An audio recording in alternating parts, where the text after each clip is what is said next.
No, I must have missed that. Anyway, we're doing that a bit later on. We've got lots coming up. We'll talk about Raheem Sterling. My goodness, his numbers are frightening. Not just how many caps he's got, but goals and assists, etc. So we'll talk a bit about that later on. We're going to start off... we've got Arsene Wenger chat as well. There was his press conference today. We heard bits of it in there. The sport headlines with Ben Fletcher. So we're going to talk about that a bit later on. But we're going to begin with England's unfortunate draw in Walsall. What did you make of the game? Yeah, I thought game management was relatively good until the end. I thought they played relatively well. Harry Kane getting his goal. I mean, we spoke about him yesterday. Is he world class? It was like head-to-head him versus Lewandowski. Great goal. A lot of people question the goalkeeper, but you don't shoot, you don't score. I thought they looked very controlling, if I'm honest. It looked like they were in game management. I can kind of understand why Gareth, in terms of the way he came out. I mean, I would have made substitutions, but when Gareth explained why he didn't, well, he was basically saying we were in command, we're in control. What's the point? Which I get, but there is an argument to be had.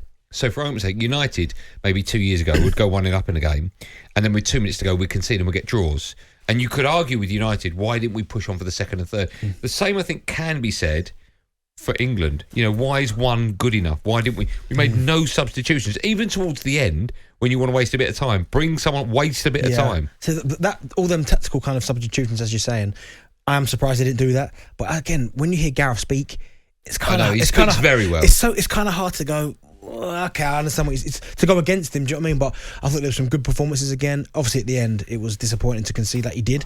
But I think if you'd have asked a lot of England fans before the game to take a point, I think they would have done. But I think when you're so close to taking all three, and you don't get all three, it almost feels like a loss, doesn't it? They were a bit naughty as well, weren't they? Yeah, they were. Yeah, they were quite naughty. Even Lewandowski with one of his tackles on John Stones when John Stones was clearing it, and then John Stones for a little while was a little bit wobbly on it, wasn't he? So, but yeah, they were a little bit naughty, but. I mean, that's what you expect when you go to obviously these countries. England have got a reputation of being a very good footballing side. Everybody seems to want to beat England. Whenever they play England, it's their cup final.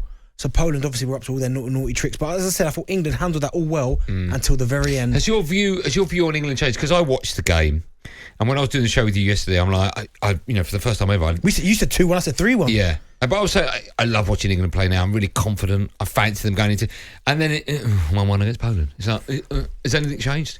I think it has, because I think before we would have probably lost that game. Right. I think there might have been a time where we lost it, but as I'm still confident as ever because England's squad, 1-11, who started yesterday, very good.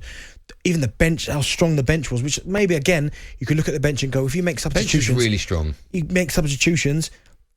Some of them players for sure could impact the game. Obviously, Poland are getting tired as well. We had Jude Bellingham on the bench. Poland are pushing on, trying to get the equaliser. There are gaps. But in the end, you've got to be confident in what England are doing and what Gareth Southgate are doing, because I've never known an England squad to have so much depth in it.